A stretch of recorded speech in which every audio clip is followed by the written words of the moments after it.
Go ahead, take your time. Girl, why my eyes look crazy?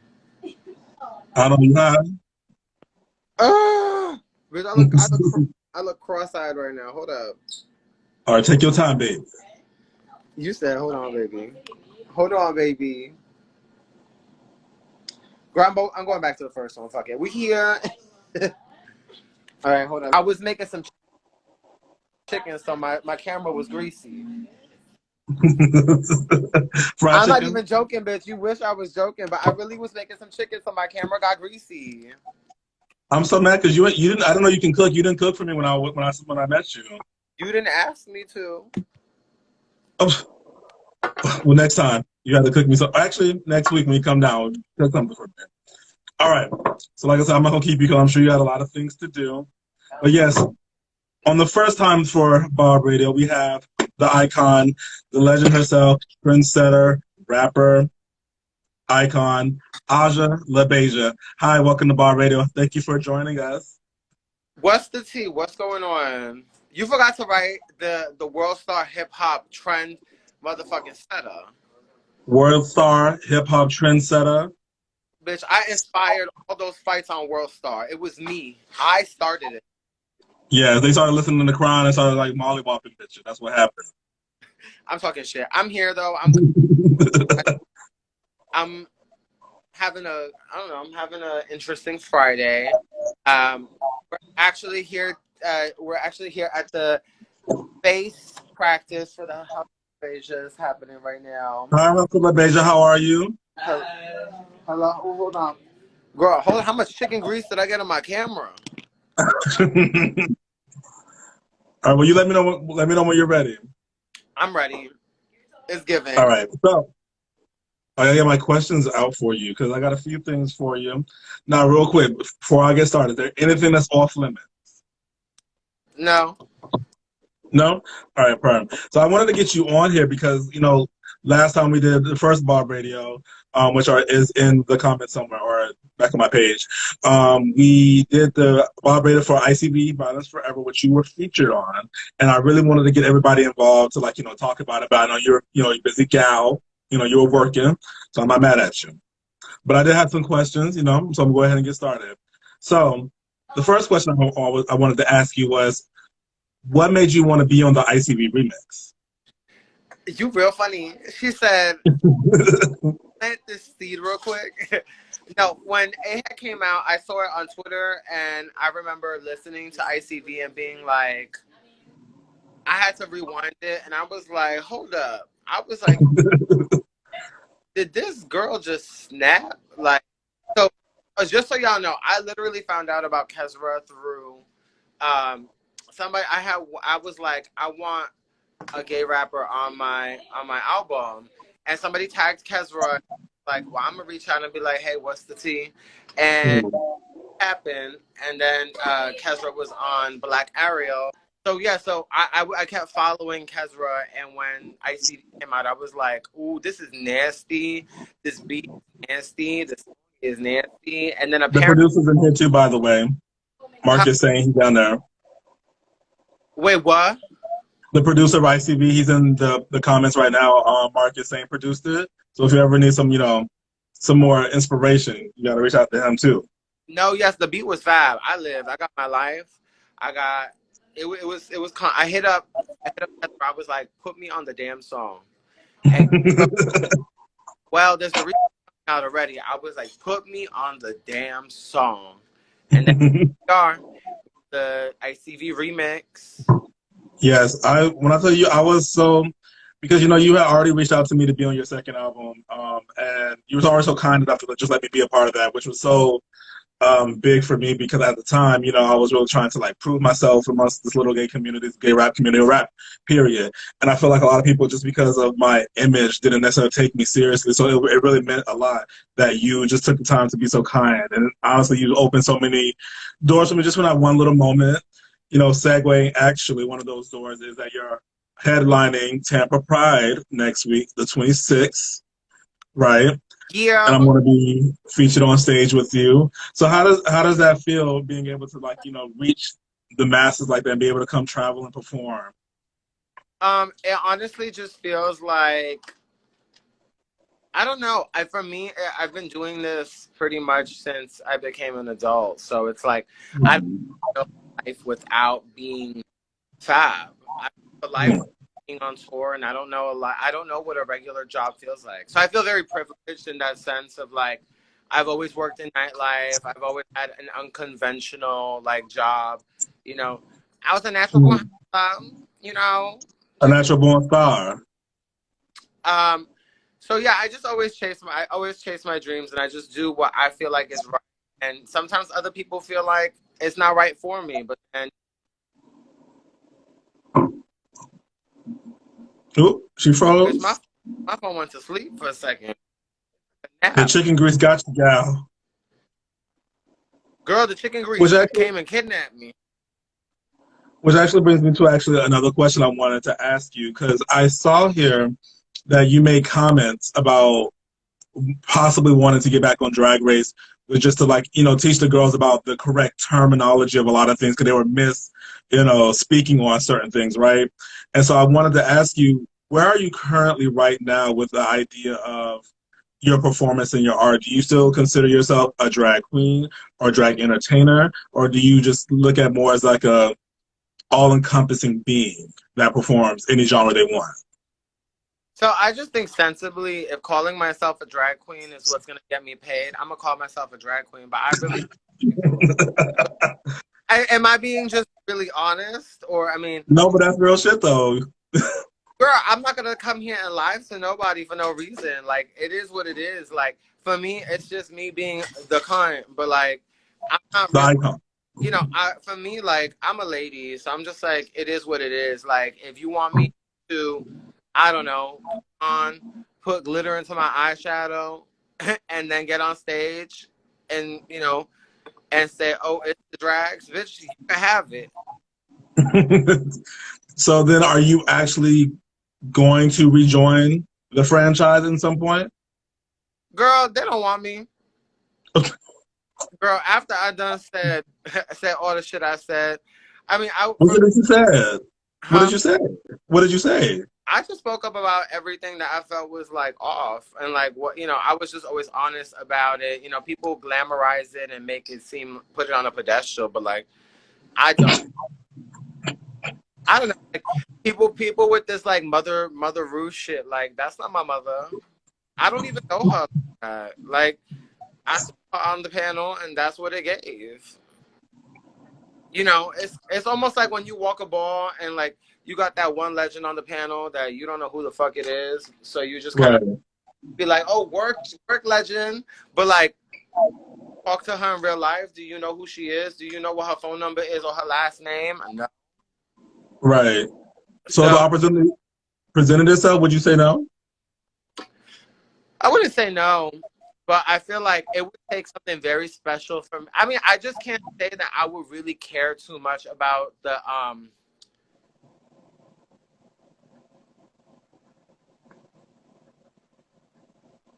I wouldn't really care much. Like I would feel like I already know. I'm already in the mindset that it's television. Right.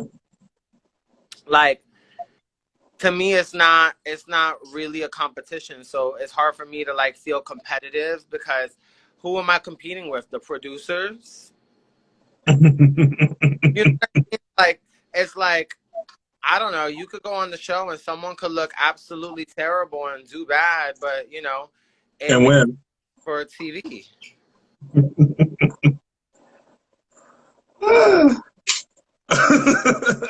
But I feel like I can see them wanting to utilize my reality TV. Like I feel like I'm reality TV gold. Like I feel like any I show would agree. on that's unscripted reality, it's gonna carry because Hmm. personality. So I know it's people they're gonna key like. Bitch, you can't hang out with me and not have a good time. If you hung out with me and had a good time, then That is true. That is true. didn't So have. then, are there any other shows that are in the works for you? I feel like anything that I do work on, people will see when it comes out. Hmm. Okay, and then my final question for you, because I know you, like you said, you're busy. I don't want to hold you up. I'm already just so appreciative that you jumped on with me real quickly. But a while more. Don't worry. Huh? You got me for like 10 more minutes, so you Few more got me. minutes? Okay. Well then I know that you I don't know if a lot of people know this about you, because I didn't know this about you until you told me. Um you started off in ballroom before you even got popular with Drag Race. That's correct, right? Yes. And so I see now that you are kind of like re-entering that space a lot more, like more predominantly. Like that's like the main focus I see of like going on with you in your life. What was the inspiration to kind of get you back into that space? I feel like being exposed to the mainstream, like gays, I just underestimated the whiteness of the gays. And I think that it just became a really unsafe space for me being like a person of color. So it was just, Mhm. everything I did, I was held under like 10 times more scrutiny than, say, like, maybe someone who was of a non BIPOC background. They would just, they can say what they want and do what they want, and all is forgiven in 10 days or less. But for me, I felt Or less? I'm like, where's my forgiveness? That shit is on like fucking, when you have to order some shit off of AliExpress and like 28 to 42 business days delayed. Bitch, that's for the apologies. Like when the girls of color go up and be like, "Oh, I felt this way," or we're apologizing for anything. We do anything, we're canceled. We're done. Yeah. So I felt like there was a safer place for me in ballroom, which don't get it twisted, is not really a safe space either. But um, I think it's better to be. It sounds fucked up because I don't really want to sound divisive, but like sometimes it is just good to be like at home with your own people. Like sometimes it's like you want relatability, um, you want people who are going to understand your ups and downs. And I just felt like me having a bad day could be easily perceived as aggressive by people, because Yeah.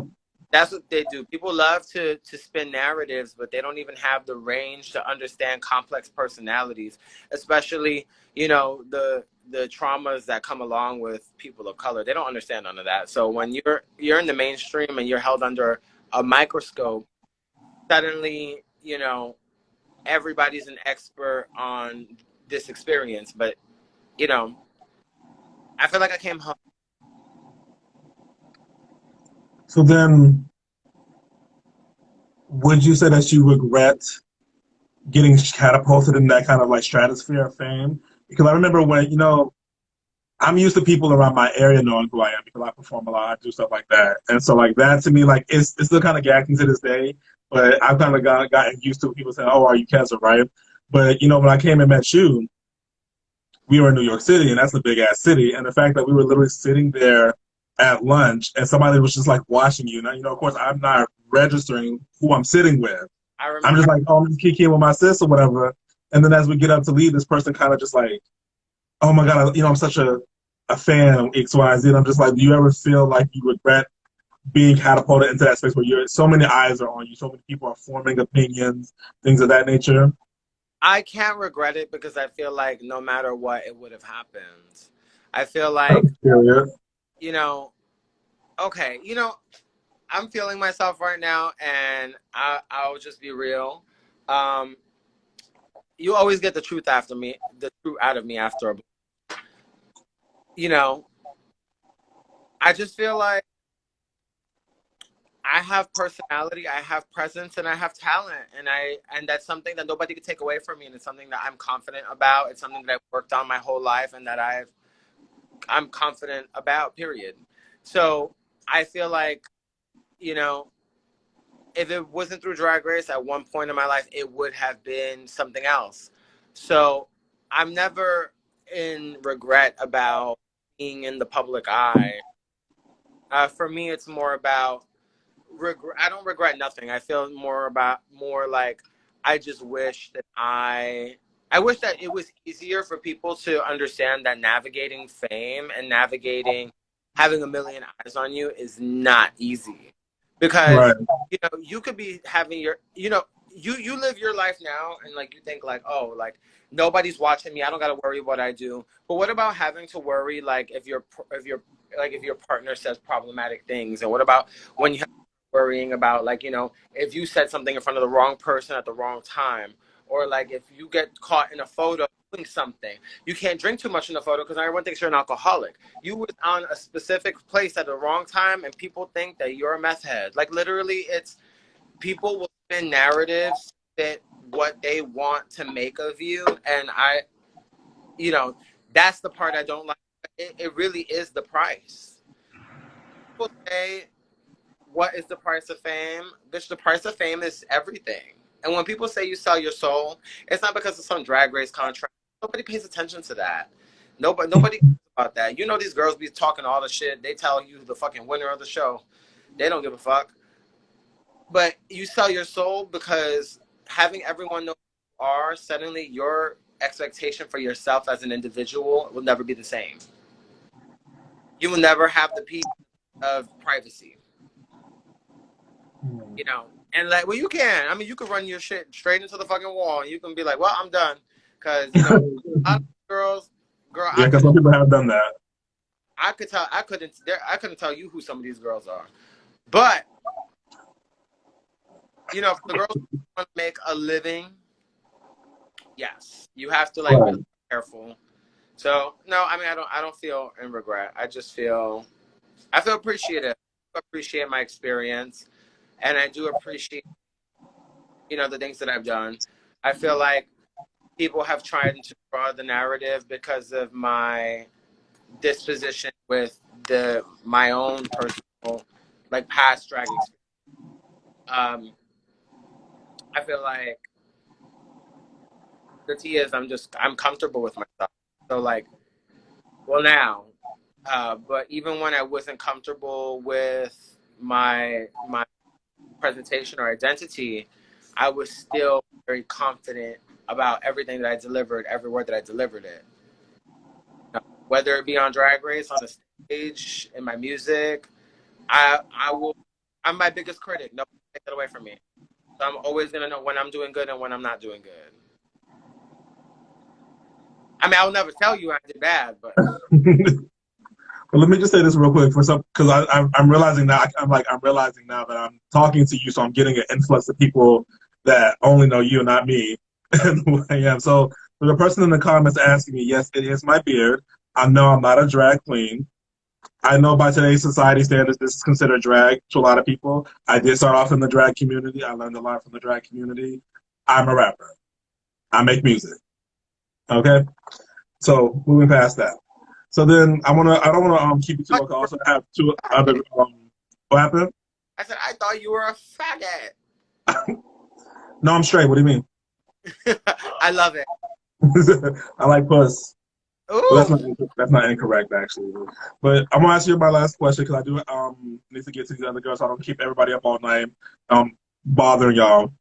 But what is one thing that you feel like your fans or the public needs to know? I feel like people just need to know, if you have presence, quit your job and go do something worthwhile.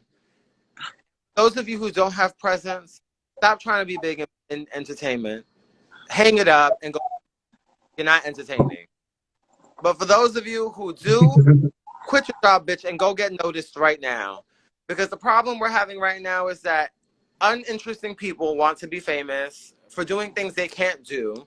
And then you have people with real talent thinking they don't have any talent, sitting behind the desk wasting their days. Okay, so you're dragging me in my day job. I gotta pay my bills. No, This all just happened.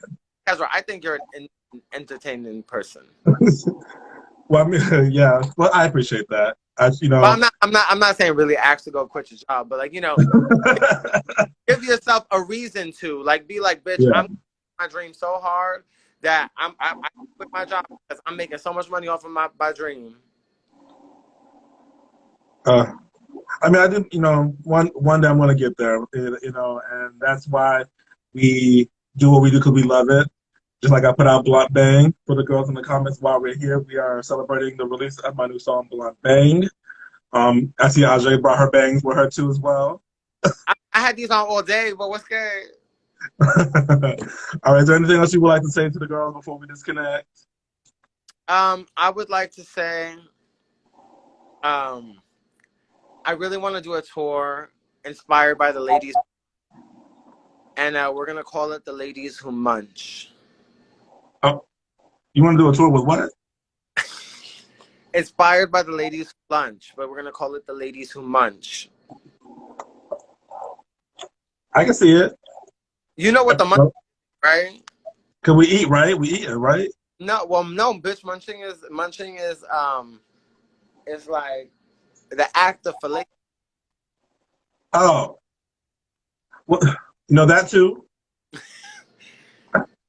Bitch, I love you. I can't. Well, I'm gonna let you go because I know you're busy. Thank you, LaBeijas, for letting me have her for a moment. And I'm gonna see you next week, right? When do you come in? You come in Friday? I'm judging that mini ball in Tampa. All right, so let somebody know that I'm your plus one. Period. We out. Bitch, you should come walk Club Kids Face or something. Come do something. First of all, I can't because I seen the ballroom girls. I've been to one ball and I was like, this is not for me because I can't imagine getting all that work and then walking out and somebody chop you in 2 seconds. Mama, that whole place would be lit up. I can't do it. Whip out her Uzi titties.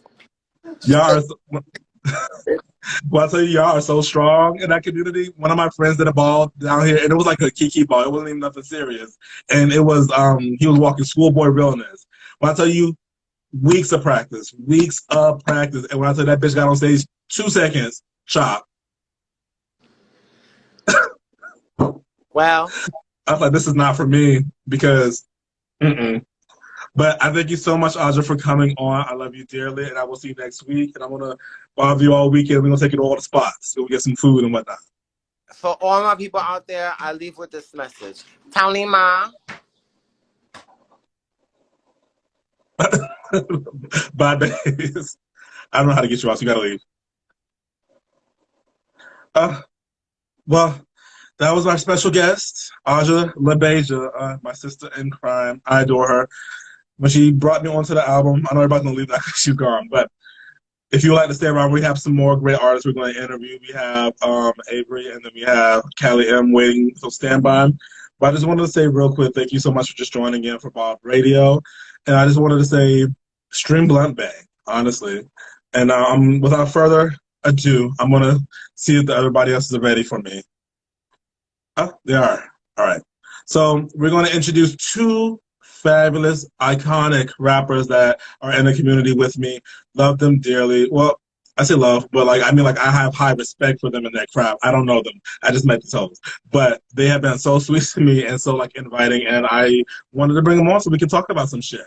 All right, so I'm gonna bring on Callie M and Avery. I'm gonna have to ask him how to pronounce his name. I am terrible.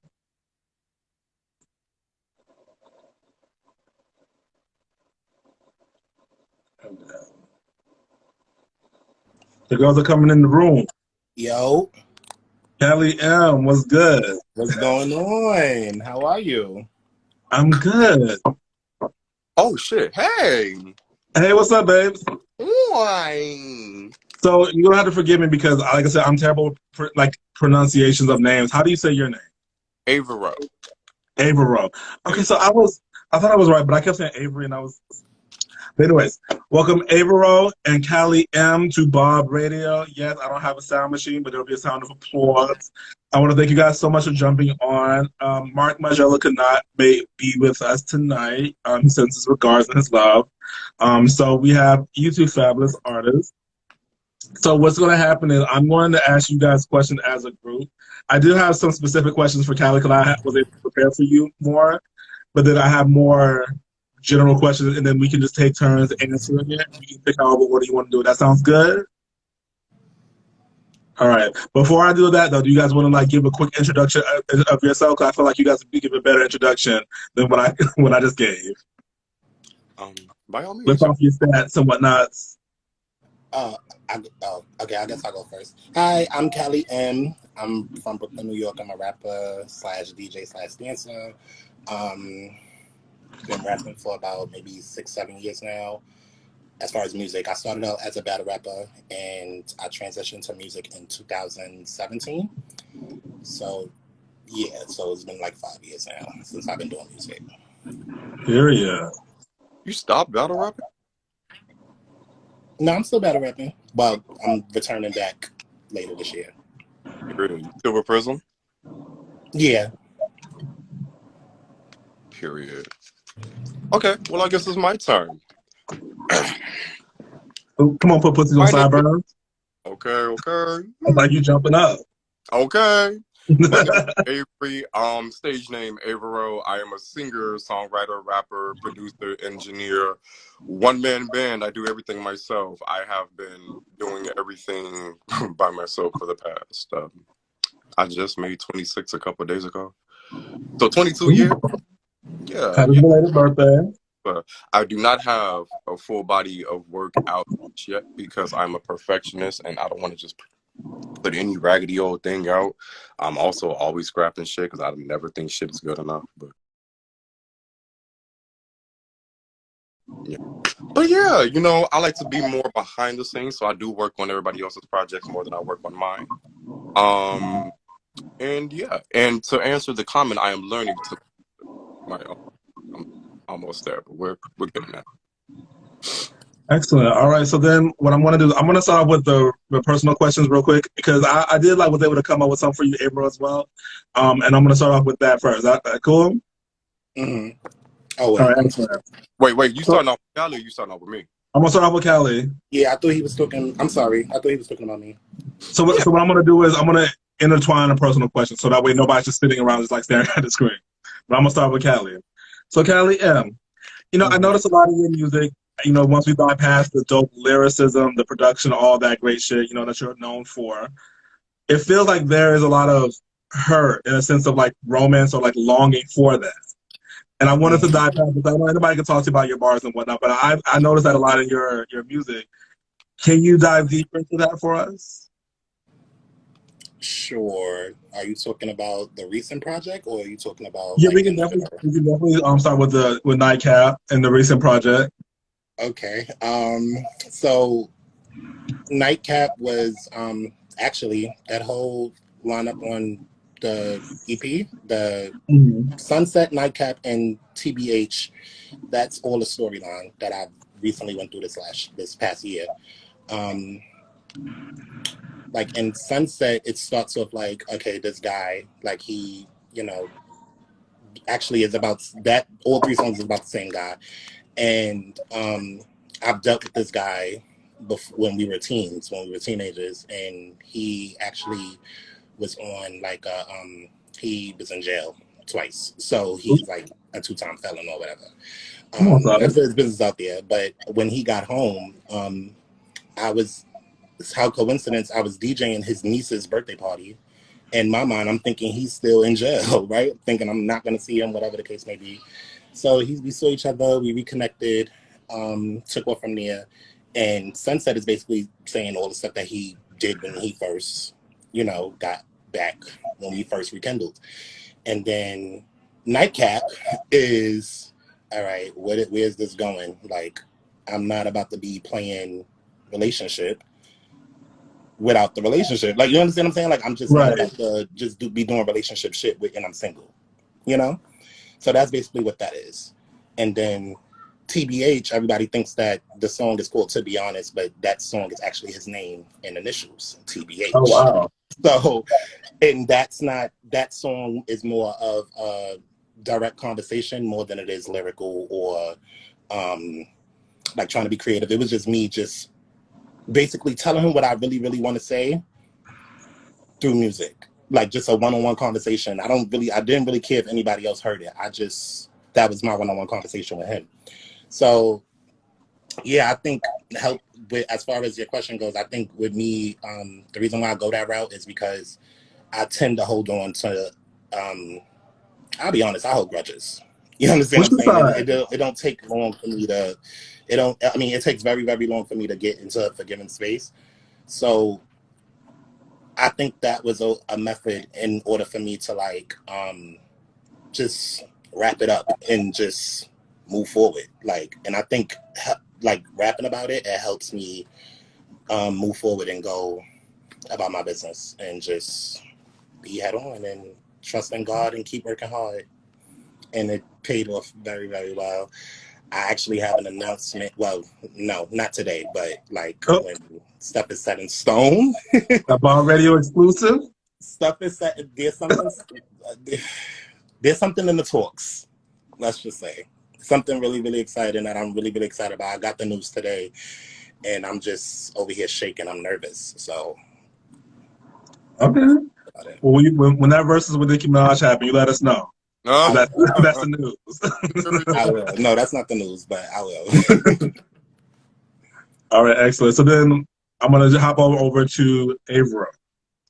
Now, one of the things that really strike me about when I listen to your music is very dynamic in a way. Like like a lot of your beats, like Flaws and like Smash Mouth, like it's very production heavy. And you say you do all that by yourself, right? Yeah, I produce everything. Sometimes, as of recently, because I'm such a professional. Sometimes like some of my straight homeboys that I kick it with, we might be high as shit, maybe drinking or whatever, and they're like, hey yo, let me hop in on that, and they'll probably add like a couple of 808s, they'll probably add like a couple of hi-hats and snares, but production, I can honestly truly say 98% of the time is completely me. Yeah, it's complete. And I grew up on intricacy. Like I grew up on Dark Child. I grew up fucking Scott Storch. I grew up fucking, did I say Scott Storch? Scott Storch. I grew up on motherfucking Timberland. I grew up on all of that shit, right? So with that being the case, when it comes down to like beats, I want to make sure my beat hit. I already know my vocals and my lyrical production is gonna hit. That goes without saying. I want to talk your shit. Right, okay? Like I'm me by myself is a force to be reckoned with to begin with. But I want to make sure this beat bang. Like that bop. That bop, okay? So my shit bang. It shit bang. Okay? Bang, my shit bang, bang, bang. So that's where my focus in terms of production when I'm making something. Do I use Ableton or FL? FL baby all day.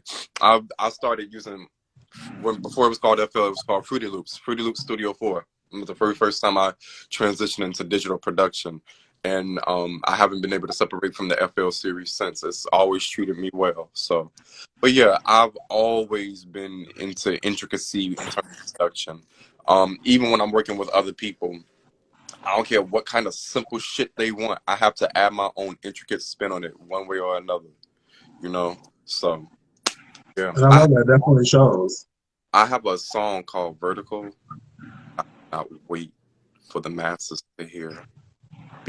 That shit to me is like a big step up in my production. And I'm really on some Doja Cat, Kendrick Lamar, and throw Nicki in just a little bit because I'm so heavy with lyricism. I'm just really on that type of shit, and that song.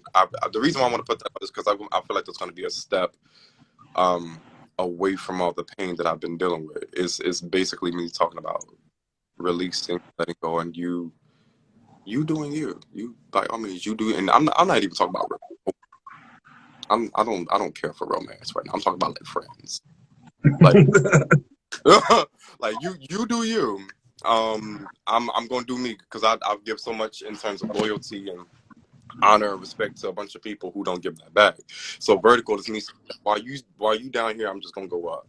And the way that I produced the shit out of that, I wanted to fuck myself that night because I did the fuck out of that beat. I'm sorry.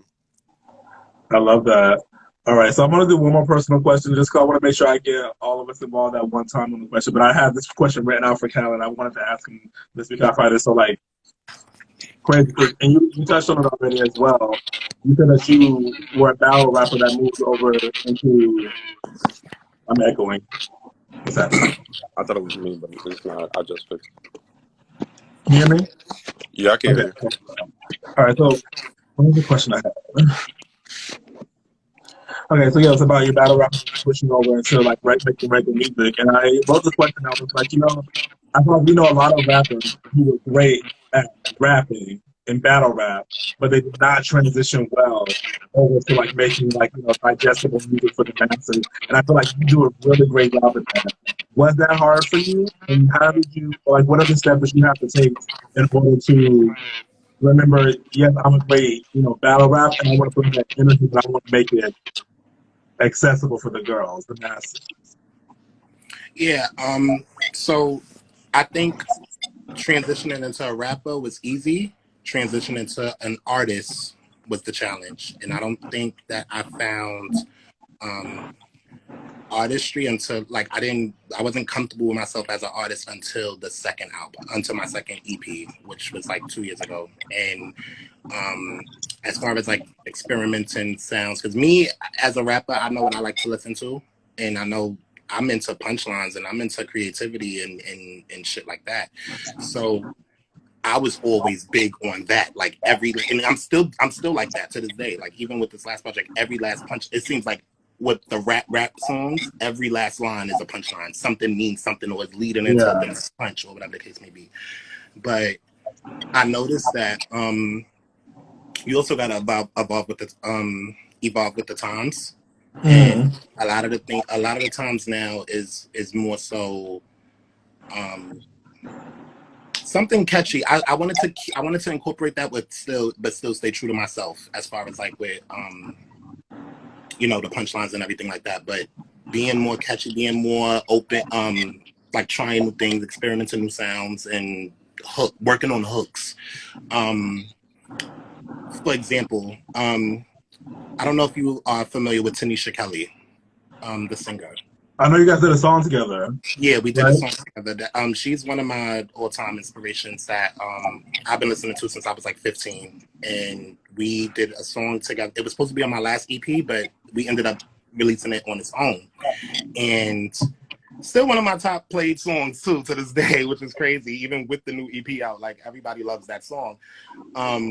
I kind of like I started with a hook, and she like kind of alternate so it could more suit her. So like Mm. the hook on that, like that's something that we both worked on together. And so I think from there I started to feel a little bit more confident in myself with like hooks and being an artist and just overall just stepping outside your comfort zone. Like you just never know like what you could do if you just do it. You know what I mean? Right. Yeah. Which is true because I didn't know you could sing, and I saw you tweeting about that. You I were just didn't like, know I could sing. you surprised I yourself. didn't know I could sing. So it's like, and I wouldn't even consider that singing because that's more of like a melodic, like Nightcap is. I wanted Nightcap to be more like a melodic rap sound, but it just turned out pop. You know what I mean? Mm. It just turned out like a pop song, and it's cool too because it's like that's opening. That right now that's my most played song so far. Right now, like that's Nightcap is the #1, the top song right now, and it's so crazy because I was like the audience that I was targeting for it. I ended up gaining a whole other side of it, and like they are loving it. Like people who I've never seen, like yeah, they'll support like they'll retweet your album cover or whatever the case may be. But like people who I've been like associated with like for years on Twitter and stuff like that, like even them, like they're literally tweeting the lyrics on, and I would open my app and I would see it. I'm like, oh wow, they really like this song. Like I never saw them tweet about my project to this capacity, so it was just like that was cool to me, and like just going full fledged with it. You just never know what you could do. So me turning into an artist, yes, that was a challenge, but I think I did it. No, and I would definitely agree. Cause I remember, I think I want to say you got tweeted to, or I wrote you directly, and I was like, I mean, like everything was like great, but like when I got to Nightcap, something about it, I was just like, damn, this fucking song. And then the one like right after, I was like, these are like not what I would have expected to be, but they were so like pleasing, like just sonically. It was really great to hear that. But I think Yeah. that's fantastic. That's I'm gonna put my headphones on. I'm talking about the way. Pardon me. what's so crazy is that was the song I was the most nervous about. Like everything else on the EP. That and Sunset was the two songs I was the most nervous about. I was like, they're gonna fry my ass. They hear me sing, they're gonna fry me. I just knew it, but I was just like, you know what? Let it be like a lesson learned. Like, just put it out there. You just never know. Even with Yeah. the last EP, I did a song called Dolphin, and like that was like a more like a reggaeton type of sound, like that. And that was even like they was like, whoa, like this is fire. Like what the fuck? Like I was nervous. I can't sing, so that was a challenge, you know. That's crazy. I know. I remember definitely texting you about that one too. Avery could tell you well, I can't sing. Stop saying that. Whatever. Anyway, because I was wanted to share this with you. I spoke to Dude. You know Dude. I spoke to her recently, and I was like, you know what? I haven't heard Callie's music recently, but it's been on my motherfucking timeline like crazy. So people must be loving it or whatever. She was like, you know, he's singing. I was like, what? He's finally getting into that? As many times as I begged him to? For real? I love that. I'm all about progression and growth, and that shit means a lot to me. So to see that you finally stepping out of that Brooklyn hard ass, I'm gonna get a fucking bar I got ass bag. That's some real shit. I mean, no. Don't get me wrong. Stay true to that. Because that's what makes you a great ass rapper. And I don't give a fuck whatever we got into or went through. I've never spoke any ill on your name about your artistry. Anytime your name has ever come up in the music or conversation, it's, hey, don't play with that nigga because you're going to end up losing the beef and he going to embarrass you. I'm going to let you know.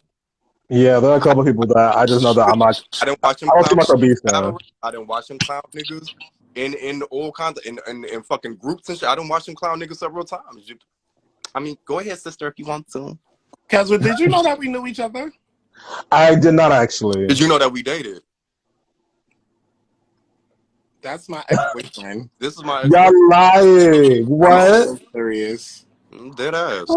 Come on. How serendipitous. Because, you know, because what was supposed to happen tonight, right? For the girls at home and for y'all to what happened on my side, right? So originally, April, I wanted you to be on Bob Radio that I did previously. Or we were going to schedule one for you and to do Smash Bros, but then that didn't work out.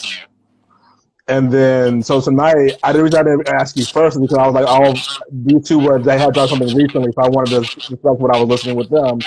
And then Margella at the last second had like a family situation going on, and he was like, oh, I can't do it, whatever. And I'm like, oh, well, this is the perfect time to get you on.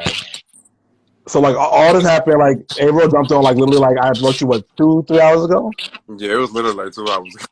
Like right before I started my makeup, I was just like, my like, oh, I feel like he'll jump on. So that's I love that.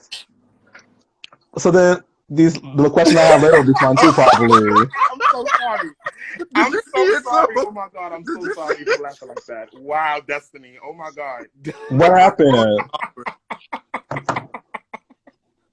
I'll let him answer that. If he chooses to. Well, because I have a question based on that later down the line. Destiny, hold your horses. We gonna get to it. But I want to ask more rap questions before I get into like the you know who be fucking who. No, so one of the questions I wanted to ask, and so this is now group questions now. So both of you can answer and whatever the case may be, right? Mm-hmm. So one of the things that's always been like a topic on my head, and I kind of just observe a lot on Twitter. Like I don't feel like I tweet a lot, but I observe a lot. Like I just like to watch the shit happen, right? And so I personally don't feel, and I'm not just saying this because of me, because I've seen it with a lot of people. Do you feel like you receive support from gay music outlets, No, or from other gay artists? No. Yes and no. Yes Yeah. and no. Okay. Other gay artists?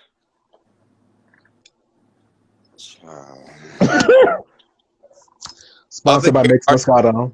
I'm going to be very honest with you. Marcus, Please. this ain't got nothing to do with you. But it depends on whether they want to fuck me or not. That's the truth. Other than that, I don't think they give a fuck. And this is for artists or outlets? Artists. In terms of outlets, Okay. I'm gonna be honest with you. I don't think I put out enough material for outlets to pay attention to me. I'm not delusional. I don't have like a project or an EP or anything out to that extent. Like I said, I'm a perfectionist. I want my very first full body of work to be like to the T. You know, I don't know what happened in 2017 shit where everybody's so over the edge about cohesiveness, but since that's what the fuck we're at now, I want to make sure I put together a legitimate body of work. But when it comes to these gay rappers, if I'm not putting my dick in their ass, they don't care. Or if I'm not putting my legs back and letting them eat me out, they don't give a fuck. And even then, I did let one of these gay rappers suck my dick up and swallow the nut out of it, and I'm just being very honest. And he still went. And when I dropped one of my songs last year called Other Side, he paid that shit dust. And when I sent it to him, and he was like, "Oh, congratulations." I was like, "Can you read it for me, bitch?" Oh, no. He was like, "Oh, I'm sorry. Was that supposed to be expected of me?" He pulled one of them Quavo Nicki Minaj things where she was like, "Oh, you not my." I was like, "Oh, bitch." Noted. So with that being, Destiny, shut up. With that being the case, I just was like, you know, whoever's gonna support me, and I stopped caring about support. Because I'm a star regardless. I'm great at what I do regardless. Callie's great at what he does regardless. I was telling you that when we was in that musty ass apartment in Brooklyn, that that no matter what you do, you're great. No matter who rallies behind you, you're always gonna be great because you can't take the skill away from somebody, no matter how many people are rallying behind them anyway. And I believe so. Yeah. Hold on 1 second. Who is this person? I don't know who tastes so good. Could they ask what we artists? That's one of my supporters. That's one of my friends. Okay, so is he talking to all of us, or are you talking to Avro, who's the one who was talking? Yeah, he was asking like where you guys artists and where's y'all music, so he could probably check y'all out. Yeah. All right. My name is Avery. It's the same as my name up there, just with one X, not two. The first page got suspended. Hating ass bitches. But you can find me everywhere. You can Google me. You can find me on Tidal. You can find me on YouTube. You can find me on iTunes, Apple Music, all of that. Yeah. Love that. And of course, my name is Kezra Leon. This is Bob Radio that you stepped into. This is my show where I talk about random shit and hold artists hostage for an hour. I rap, I sing, but I haven't put out singing just yet. But you can find me Kezra Leon everywhere. Tidal, Spotify, Grindr, Scruff, BGC, Jack, all that good shit. And then you'll find all of my music. I just put out a song 2 days called I'm saying Bob Radio. Damn it, Marcus. It's called Blunt Bang. Just came out everywhere. One of my new favorite songs that I recorded, which I was actually definitely afraid to release, but it kept growing on me, and I was like, I have to put this one out first, which is how that one happened. I got a nice little question for you regarding that song too. So whenever we get to you, okay. So that singing record goes hard. Are you talking about the one that we had together, Marcus? I'm gonna let him answer that because Marcus be spilling tea. All right. Well then, actually, because I didn't even think about it. I didn't even give y'all a chance to, if y'all have broad questions, because I don't always it's not required, but I always tell people if you want to ask me a specific question, you can do that too. So real quick, did you guys have any specific Kezra Leon question? Yeah, let me go first. So I know at some point in time, you heard it's a whole lot of money in this motherfucker. It was like, I got to get on that beat. Because whenever I hear Blunt Bang, sorry. When I hear Blunt Bang, I said, oh, okay. The producer in me was like, okay, I see what you did. To give your own spin to it without me being a remix. And I fuck with that. I'm honest with you. I would probably listen to that more than I listen to A Whole Lot of Money. Only because I'm not a big fan of BS parts. But anywho, yeah, so is that what happened? Did you hear A Whole Lot of Money? I was like, I'll kill this shit. Like, did you give me what's that money that fucking movie where baby girl Bianca Law said she was like, watch me squash this shit. Bitch, not saying The Last Dance. Watch me squash this shit. That movie. Bitch, what? So I feel like yes and no, because I did hear a whole lot of money. I was just like, oh, this. Cause I really got into like her sound. Like I listened to that one, and then there's another one called Bia Bia that she has with Lil Jon, and like I was just like I like catalog different types of sounds that I really want to like try my hand at, because when I first started doing music, and I'll just keep it a buck with all y'all, like when I first started, I didn't have a lot of money when I was making music. So like to me, Big Mad and Night Trade, even though those are like really songs that I really love and I really love the writing, the production is different. The beat is not necessarily tailored to me, because those were beats that I just kind of got from somebody offline, and I just kind of was like, I want to rap, I want to rap, because I was like trying so hard to break away from, oh, you're just a SoundCloud rapper. Because when I tell you, I don't know what a lot of people think about me when they see me, but I'm a big bitch. Okay, I'm like 6'2". I'm like, outside of all of this, I'm a big ass man, and I'm aggressive, and I don't like that shit. I know a lot of people who got into some shit with me about that, and I was like, you know what? I can't be mad at them, because all I'm putting out is freestyle. So I wanted to get on Spotify immediately. That's how I got to the other stuff. But when I got to Blunt Bang, I wanted a record that just made me want to be free, like, because I got into this really bad headspace of feeling like I was trying to compete with like other people's sounds and try to do other sounds, and try to emulate other sounds, and I wasn't finding my creativeness in my music anymore. And so like when I was like in high school, I used to make a lot of like ridiculous ass music. Like it was like hybrid pop music, and like, 'cause I wrote this one song called King of the Night, or King of Your Life, and it was inspired by Roman's Holiday. So I like used to make it like a lot of weird shit, and I felt like I couldn't do that when I first started doing this like music, like seriously, because I was like the look is already so grand. I don't want people to think that I'm not serious when it comes to the craft of like rapping and writing. And I feel like when I got to Blunt Bang, I heard the beat, and I was just like, it felt different than anything I've heard from everybody else. It felt like it still knocked like the Bia record, like it was like that bass was knocking, but it felt like I could just be ridiculous and free. Like I didn't think too hard about the hook. The hook literally came to me like in like the first time I heard it. I freestyled it, just playing around. I was like, I should keep that. Cause you blacked on that shit. I ain't gonna hold you. Oh, thank you. I, I I was was real nervous about it. I feel very, like it had enough bars personally. I feel I like was when very I did more. on critique when it comes to gay rappers, only because of the fact that we are already underneath a microscope, and female rappers are already doing the same thing as the men, which is whatever the fuck they feel like it. And I feel like if we fall into that same category where we just putting out whatever the fuck we feel like in terms of not even trying to give any kind of quality, then we lose a means of artistry. That's why Right. amidst all whatever you want to call it, I can still I can listen to Callie's whole entire diss toward me, the second verse, and then go like, you know what? He getting at my ass. But this shit is crazy. A diss record? It wasn't a diss record. It was basically I think it was your first project, and he put out a song, and basically he was talking about all the shit that I put him through, which I take full accountability for, because a nigga wasn't shit back then, but a nigga grew. A nigga grew, we mature. It was the But first verse. It was empty. wait, I was the first? I wasn't the Mm-hmm. second? Because you had 3 verses, right? 2. I thought it was all 3 of us. I thought it was the one that was before me, Child. or that one, and then it was me. Right, but I only wrote about you in the first one. I didn't write about the second one. Oh, so you dragged us on the second one. I was like, damn, he getting out my ass, but this nigga, I can't be mad. But that's what I'm talking about. Like, I don't. I'll put it like this. Let's say somebody disses me, right? And they go crazy. Mad at the diss, unless it's a bunch of lives like Sheetha was. I can even be mad at the diss because the shit go hard. Right. Now this is pushing, this light of fire under my ass. I gotta go even harder. And that's what I like about rap.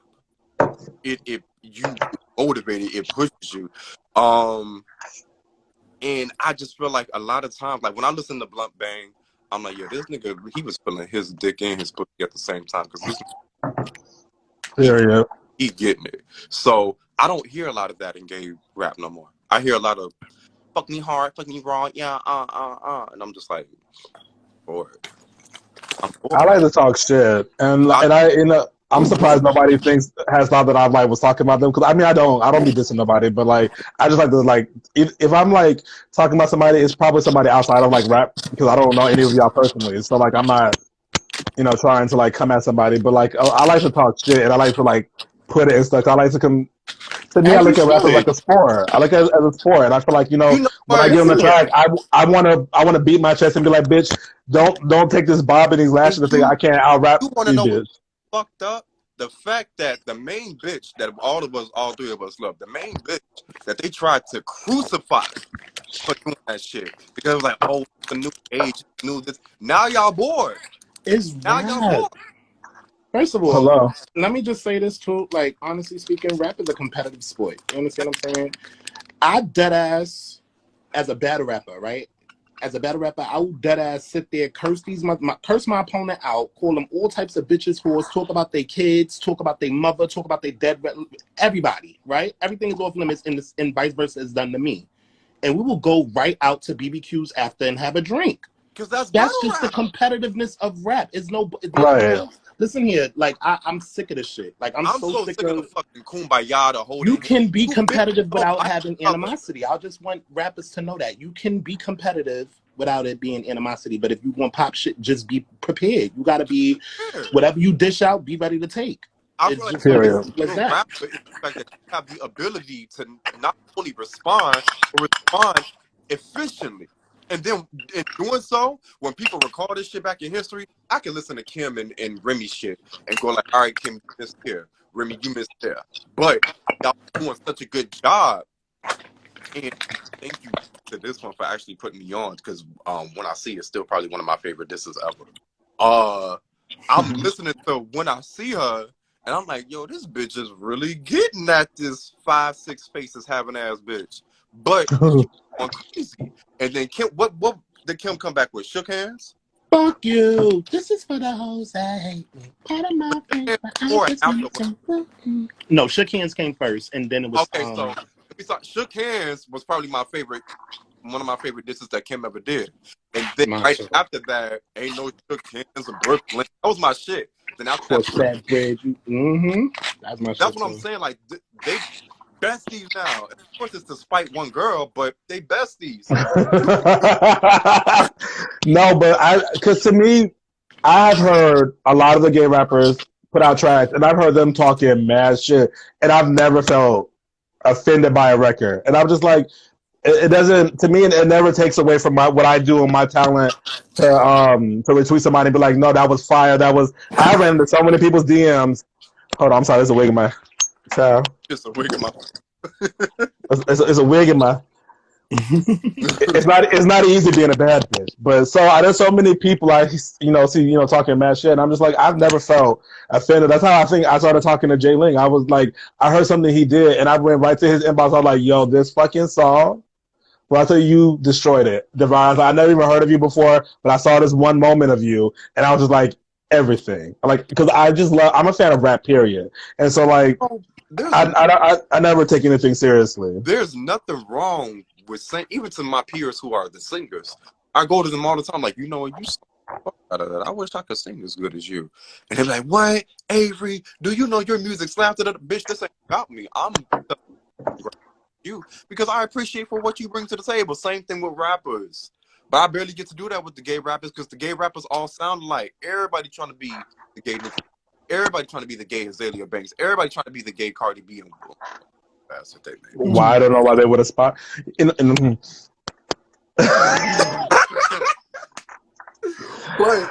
But my point is the individuality. I have a song that I'm supposed to be doing with Do, and it's called Big Motherfucker. And it's very Brooklyn, Chicago West, talk your shit, braggadocio rap. Like, how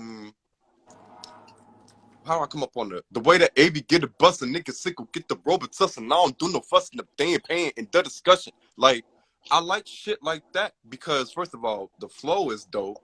I like the fact that I get to pop my shit lyrically, and I like the fact that I get to just talk my roughneck shit instead of talking Yeah. fuck I'm fucking. And that's not what I said, Jay. I didn't say all the gay rappers sound alike. I said you have a lot of gay rappers that sound alike. But to ground back to the question that you had asked me, because I want to make sure I get to. I don't know if Callie had a question for me, but so I can ground the thing. When I found Blunt Bang, my goal was to finally get back to where I felt like I could be authentically me, because I felt like I was always scared to do certain things on tracks because I didn't want to sound like I was imitating somebody. I didn't want to sound like I was, imitating Nicki. Because when I first started rapping, people told me I sounded like a Nicki ghostwriter, and I was like, I just kind of kept everything very a certain way just so I wouldn't sound like it. But Blunt Bang, I was like, I want to talk shit. I want to have some growls, and I want to get aggressive and have some like ups and downs and play on my vocal inflection. So that's how we got there. But also stream Blunt Bang, my favorite new song. Being Callie, Blunt did you? out now is probably one of the hottest gay records. Not probably. It is one of the hottest records by a queer rapper out right now. I'm not just Thank popping. you. So I told him in private, so like, yo, this shit go crazy. So stream that shit and stop being a I bitch. love it, by the way. I do love the song. What was the Thank inspiration? you. What was the inspiration behind it? Like, what was it like? Like, what was your process, basically? When I tell you, I just wanted to do a song where I trusted my instinct. Like honestly, I still didn't even get a chance to do it fully how I wanted to, because originally the song wasn't supposed to have this big rollout. I wasn't going to do all the promo for it like I had been doing. Literally, I wanted to make a song that I wrote really quickly and just like was like instinctually and just dropped it. And saw how I did. But then I was talking to some people about it, and they were just like, "No, don't do that because it's a great song. You should really like give it the time to breathe and let people get excited for it." So like people talked me into doing the new hair color and the new vibe and everything. Cause I wasn't going to change the vibe just yet. I was just kind of going, oh, here it is, have it. But when I heard the beat, I literally was just like, don't think too hard. Don't try to rap. Don't try to put punchlines in there. Just write what you feel automatically. Like the whole second verse where I was like, Little Snitch, I am the seeker, got more fatty than Masika, got more power than Malia, and Osasha, no, not Barra Cohen, but I'm flyer than a Bowen. That whole like part, I didn't write that. That literally was just me freestyling, and I loved it, and I kept it. I don't know how y'all freestyle. My ass be like, red, they shoot you in the head. And I said, I'm not a freestyler. He'll tell you I have to write. I'm not a freestyler.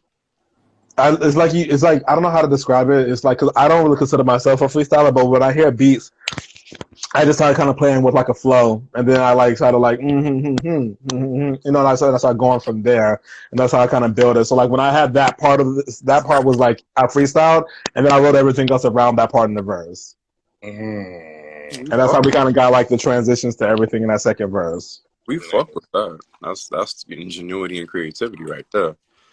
Thank you. Okay. So then let me go ahead. Before I cut you off, did anybody have any other specific questions for me before we go back to the group questions?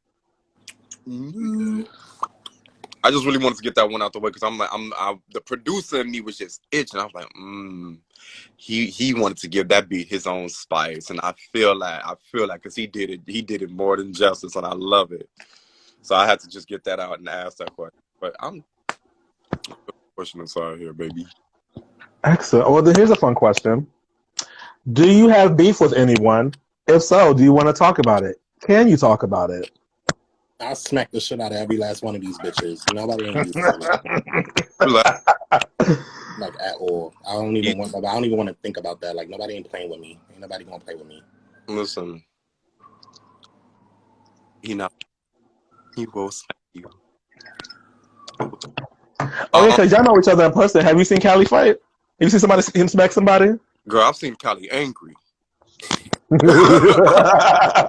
I've seen Callie angry. As a matter of fact, Callie, we've seen each other angry, and we've seen each other in spaces mentally where it's just like, I don't want to fuck with him. Like, if I gotta beat his ass, I will. I'm pretty sure he thinks the same thing about me. If I gotta fuck Avery up, I will. But other than that, he know I don't play no stupid ass shit, and I know he don't play no stupid ass shit. So I know when it comes to a bitch, it's been several times where bitches that got on social media and then tried to come at Callie crazy, and he's like, "Well, what's your address?"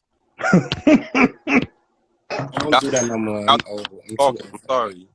When I tell you, there was this one moment where there was like, I felt like everybody was fighting with the same person. I don't know if that was including either one of you two, and I saw people like, "Well, what's the address?" Are you talking about the person who got a number in their name? I don't remember his name because we used to follow each other, but then he just like randomly started like fucking with me, and I was just like, all right, whatever. That's the only But time yeah, I jump on one person, especially over that Esteban the God made. That was the only time I saw getting out one person. Esteban the guy. I know that name too, but I don't think that was him. I think it was something like Jedediah or something. Jedediah Oh, Purchase. her. And that was the only time I see that. I thought I was funny because that was the only time I seen people like online. They were like, "Bitch, I know where you stay. I'll come fuck you up right now." It. I'm gonna answer my question, and then I'm gonna get into that because that's comedy to me. I don't have beef because beef is a two-way street. There are people who are mad that they can't do better than I. And if you think about it, what does that have to do with me? Come on, Mix Moscato. What does that have to do with me? You see it? What does that with my talent and my skill have to do with me? So Right. that being the case, we're not beefing. If there was to be beef, I'm very much so Cali with the shifts. Like I'm trying to beat your ass, and then after I beat your ass, because I ain't got nothing to say after I beat your ass.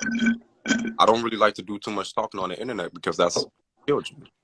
I was raised on the southwest side of Chicago. All we know how to do is fight, rap, and for some, all they know how to do is shoot. But I'm not no shooter anymore.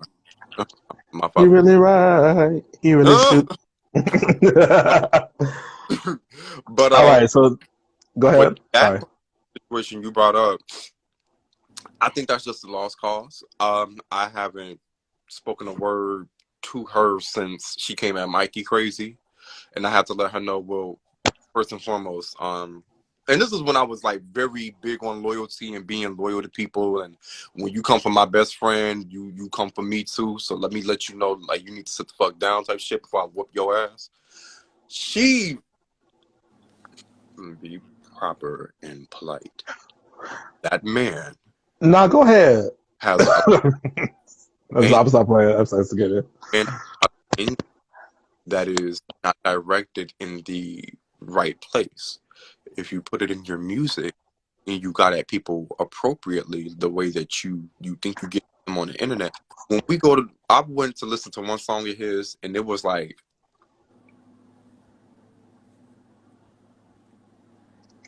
it was, it was. Well, Yeah, I don't know what to say about it.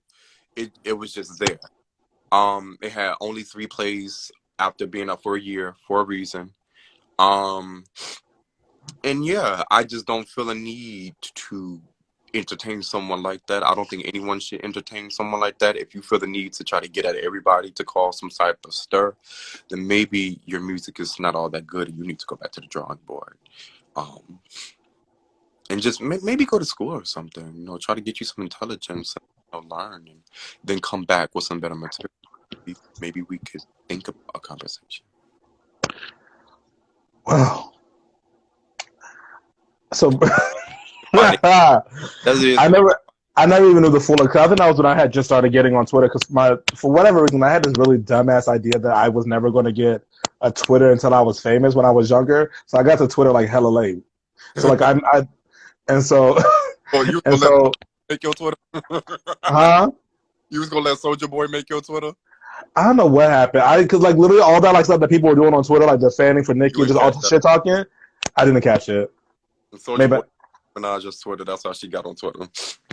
Oh yeah, I do have this theory that me and Nicki are the same person, and it just I'm like our timelines are cascading, but that's neither here nor there. Right. But yeah, all that like Twitter shit, I was doing that on Facebook, and I should have just came to Twitter, but I didn't know who that was. I just kind of came on to seeing like everybody like I was like, oh, gay rappers, my people, and then it was like attack, and I was like, oh, maybe I should sit back and see what's happening first.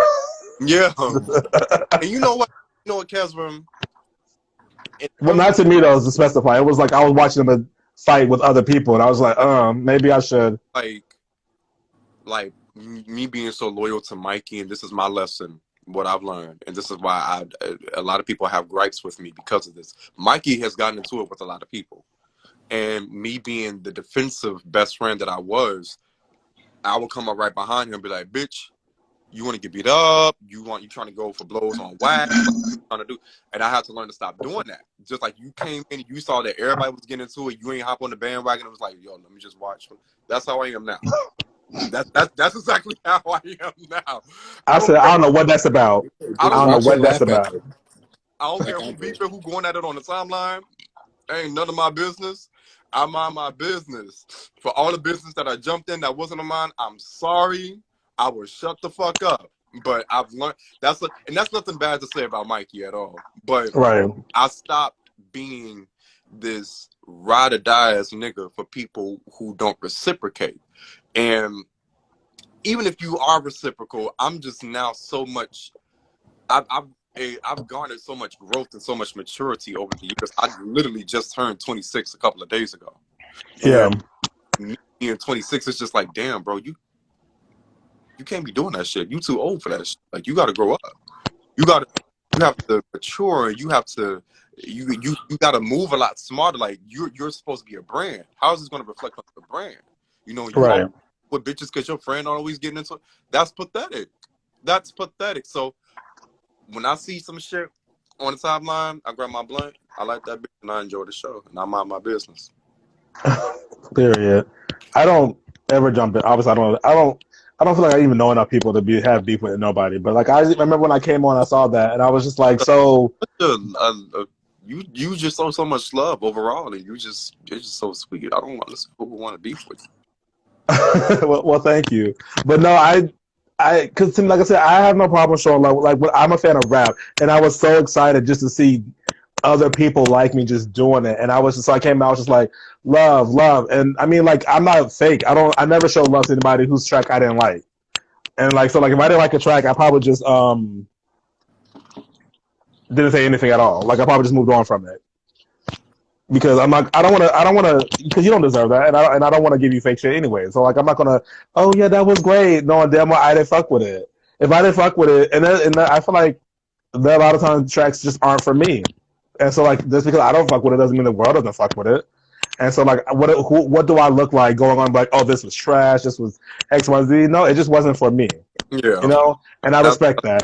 You're respectable, absolutely. Right. So, like, you know, I don't ever comment where it doesn't need to be commented. I show love when if I love something, you gonna know it because I'm probably gonna inbox you and be like, yo, this shit was ridiculous. Like, I'm doing that. And that's why I do DMs typically because I don't want to specifically do it for the timeline only because I don't want it to look like I'm just doing it just to do it. I want you to know that I want you directly to know I fuck with this track. The reason why I probably would do it on the timeline opposed to the DM is because that shows that. Well, I do both, but I start with the DM first. Well, I probably would do the DM first, maybe depending on whether my mind is set at the time. But the reason why I mainly do the timeline, like, I'll quote tweet and I put it out there like, yo, I love this, is because I want to put other people on. Like, I want, right. Yo, listen, or yo, I want to add to the fire value, like the value of how hot it is. I like when I go and I look at quote tweets of people's shit, and I know that I probably shouldn't be doing that, but I do it anyway because I'm a nosy ass Pisces, and I definitely want to know what the fuck is tea. If I go on them quote tweets and there's a majority going like, hey yo, this is alright. Hey yo, this is cute.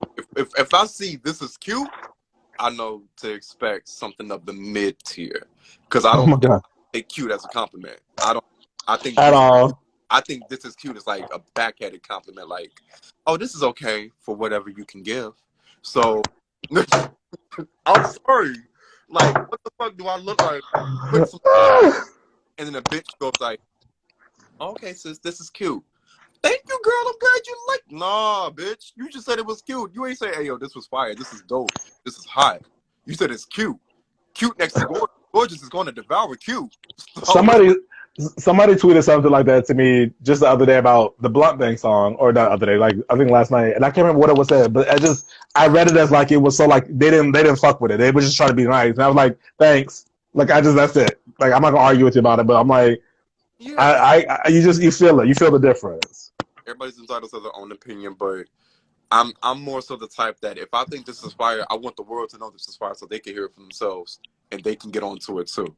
Like when Kylie's first project came out, I'm like, yo, y'all need to listen to this. And then one of the girls, they was like, "You do know he dissing you, right?" I'm like, "I don't care.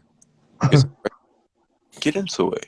Like the fuck, like dude, y'all want me to get back and have beef with this man so bad. I'm pretty sure he writing this shit because he's well over it and he's just expressing how he feels. That's what musicians do. If you're not gonna sit up there, you're not gonna sit up there and understand what the fuck do I look like? Bitch, you wrote a verse about me after everything we've been through. You hurt me too and rock. Nah, I don't give a fuck. We was I'm sorry, like what? Kelly, you're so funny. What I do? I just feel like just from watching you this whole time, I feel like you might be the more calmer typically in person. Are you just like a chill person until it's that about that time? For the most part, yeah. I think now I am because before I was like a firecracker. Like you understand what I'm saying? Until I reached like a certain Yeah, not like that. When I really, really noticed I had to make the shift was when my first EP dropped and it did what it did. Like that caught me completely off guard. It caught me like completely off guard. And even still to this day, like even with the last project and that chart in top 10 and chart in top 20 in the UK, like that yeah, shit really fucked it mind fucked me. So it's like I really, really have to like watch how that was the light bulb. Like, yo, you gotta chill. Like, first of all, number one, you're getting too old for this shit. And number right, two, now niggas is looking at you like now you don't want to rub nobody the wrong way, which I probably already did within my first 7-8 years on Twitter or whatever the case may be.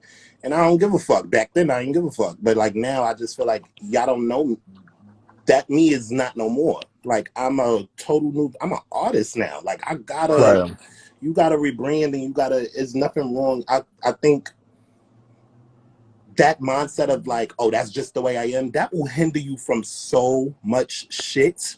Like I had to learn that shit the hard way. Like that shit will really, really hinder you. Like, oh well, that's just the way I am. The world don't give a fuck about how you are. Maybe the enablers around you, they give a fuck. They care enough to still be your friend or be associated with you or whatever the fuck, whatever it is that they got on you, whatever. Me, I don't give a fuck. You understand what I'm saying? At this right. point, anybody could go. Anybody, I'm not doing it. Like I'm not. I don't. First of all, I don't even play with bitches like that. I slapped it. Like I said, I slapped the shit out of whoever and go about my day. For I know I am different. But just you understand what I'm saying? I really, really just had Yeah, to rebrand myself and just tone it down. Don't come for nobody. I stopped responding to people on Twitter. I'm not arguing with nobody who's time zones away from me, who's fuck. You understand what I'm saying? I'm just not doing it. Like I'm not. wow. I got to start getting used to it now. You got to get used to the heckling this shit now. If this is what you really want, there's going to be 100,000 times more where that came from. They're going to come. So you just gotta be able, you gotta have the tough skin now. They was heckling me yesterday on Twitter. And it was just over something I did, like I think Nikki did like a little freestyle, and I wrote like a tweet under it, like just a Yeah, little freestyle that I came with like literally under 2 minutes. Didn't even put much thought process in it, and they was all like, "Oh, what is this?" and why I can't catch the beat and all this other stuff. I'm like, okay, whatever. Like like that's just a few 10, 15 people based compared to the 364 motherfuckers that liked it, excuse me. that I wasn't even expecting a response from. You understand what I'm saying? Right. So it's whatever. It weighs out. Like Man, always. great. When you're great at what you do, negativity is gonna find you regardless. It's some sort of fuck ass balance. I blame Adam and Eve for it, they stupid bitch ass, but that's neither here nor there. It's a The reason oh, go ahead. Sorry. Hi, Nasia. Sorry, it's a balance Nasia. of you being great. I always ran by the model of you ain't doing shit right if ain't nobody hating on you. You ain't hitting on shit if you ain't got a couple of motherfuckers talking shit. Just trying to make a spectacle out of you for whatever reason. God knows who, what, when, where, and why.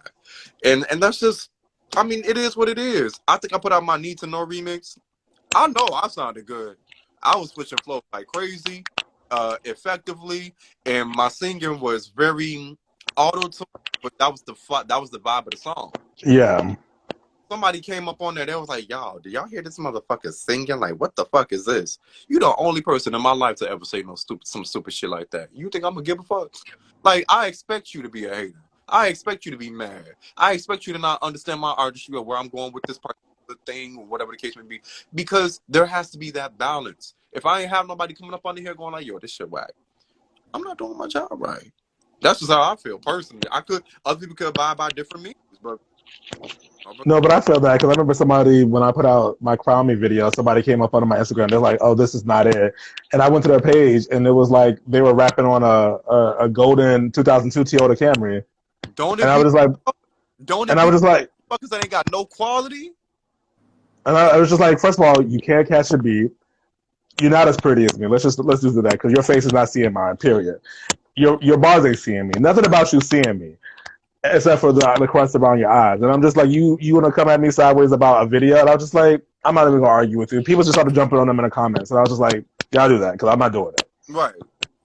And But it's just like you personally, whether it's age, whether it's growth in your brain, you just get to a point where it's like, bro, do I even have time? Do I care? And I think that's where I got to when I turned 24. Where, yeah, bro, do I really care? Do I really care? Like, go back and forth with you? Do I really have something to prove to y'all? It's like, no, I don't. I know everybody else know I'm great, and you know I'm great. That's why you mad. So, God bless it, and hopefully you you get some talent. no, that's what I feel like. And as my birthday comes around the corner Monday, that's why I dropped this whole thing today because my birthday was Monday, and I'm celebrating the whole You a weekend as I Pisces cross the. too? No, he a fuck ass Aries. Oh, even worse. Oh my God. Ugh. Wait a minute. Oh, Oh, the fucking what? Scorpio is not talking. Oh my Aren't you Yeah, a Scorpio? I am. Child. But as I cross over to my threshold of my old age and to the year, my 1000th birthday, I just was like, I'm not going to beef with nobody. I'm not going to argue with nobody. Like even just in my everyday life outside of this wig, I just be like, people have just been like trying, and then like there was this moment where it clicked for me. I was just like, you know what? I'm good. I went, and there was like so many people that like I had like weird tensions with, and I went up to them directly and was like, listen, this is why I felt the way I felt. I'm past that now. You can tell me how you feel, and if you don't want to talk about it, I'm good. Just know that when I see you, if I don't speak to you, it's not because I'm like, oh girl, fuck that bitch. It's because there's no reason to talk to you. I don't need to pretend to be nice just because I'm good with you. We can be good and not speak. And that's how I feel personally. A lot of people try to tell me that's like too much energy. I'm like, no, because I don't care. We can be in a group of 4 people, and if I like the other two, I mean, 4 including myself, if I like the other 2 and you're there too, I'm not going to give you no fever, but I'm not going to necessarily speak to you. I'm And a I don't care how it looks. buddy. I'm good. I'm good. But it's already what 10:45. Are y'all in the Eastern Standard Time? I'm on Central. Y'all on East. Yeah, I'm on Eastern. Yeah. Okay, so I don't want to hold you guys up too long because I know I'm already late. Because I always be like, oh, I can do my face in like an hour and a half, and it always takes me like 2 to 3 hours, and I'm just like, God, I hate it. I ain't No, got So shit I'm, else to do. Let's do it. Shit. huh? But I'm gonna go ahead and get to some more questions real quick. I'm gonna ask you maybe like one more about your artistry, and then I'm gonna get to some more dirty questions because I also have people waiting for me, and I have to go get to that at some point as well. But I want to first of all let me just say thank you so much for coming on here. I appreciate both of you jumping on, especially you, April, for jumping on the last second. So I want to make sure I say that first. I'm not rushing y'all because I want to I'm not tired of the interviews because I overbooked myself, and that was my fault. So let me go ahead and say this. What do you feel like is the biggest struggle for yourself as an artist? you want to go or you want me to go first? Uh, I guess I could go first. The biggest struggle is the writing process. I'm like probably the biggest fucking nitpicking psychopath you could probably think of. I'm like my hardest critic ever. And I will dead have a song ready, recorded, mastered, everything, and I would just be like, you know what, no, scrap. Mm-hmm. Like just like it's weird with me. And just and still I'm still working. I've gotten better with hooks, but I'm still having like trouble with writing hooks, but I'm getting better. So yeah, that's it. For me, I don't know what to call it. But other than being a perfectionist, there's one real reason why I just don't have a body of workout. And that main reason is that I don't want anything I put out to be questioned. I don't want anyone to ever go like, you know what? Was this really all the... You know how we heard that Lumidee record back in the day and we was getting our life to that shit, but we listened to that shit fucking... Like, what Which the... record? If you want me to stay, I'll never let that bitch not hit no fucking notes. There were so many songs that were put out back then that I listen to now, and I'm just like, how did we let this slide? Right. How did we let? How did we let this? Wait. No, not hitting no notes. No. Pitchy. To be fair, See, the thing is, with the Lumidee, with that Lumidee song, to be fair, that beat was already popular because it was like it was a reggae rhythm, and it was like so many other songs. So that's why Oh yeah, I remember that was like 3 different songs with that same beat, right? Yeah, It's it was like rhythm. maybe 10. Like It's I know all of them too. songs with that beat. And we But got somebody, she's a beauty. That's one of Right. them. And What's then the other was on it too, one? right? Ring a rosy, pocket full of toesy, I shine. It's so many because I play all of those songs literally. And Love is Wicked. Love is Wicked by Brick and Lace. The first version was on that beat. Okay. Mm-hmm. But yeah, my main thing is, my biggest struggle is like, again, like I was talking about being cohesive and putting together a cohesive body of work, and people going like, you know what, Avery, I like how you put all of this down. When I was going by Jay, have you? Shout out to Jay Avery, he's dead. When I was going by Jay Avery, when I was going by that, I was just putting out whatever I was putting out, and that's not that was cute for like the 19, 20-year-old me. But when I transitioned into my artistry full on and I became Ava Rowe, and I was like, no, this is how I want to present myself, I didn't put out a full body of work because it was like, there's so many different facets of Ava Rowe that how do I encompass all of that in one project? And I think that's been my biggest issue for the past, I've been trying since 2016, for the past 6 years of trying to put together a full project that is so cohesive, but it's so astute to who I am. And right now I feel like mentally where I'm at with my music, I'm there. But I also got to get over going through emotional turmoil with fucking friendships and losing people and getting rid of people out of my life and going through that and then wanting to scrap my whole fucking project, child. Because I scrap my project every 2 days. And it's like, so right now I feel like if I could just get a hold of saying, you know what, Avery, this isn't just good, it's great. And you need to stop overthinking. If I could get there, I'll be good.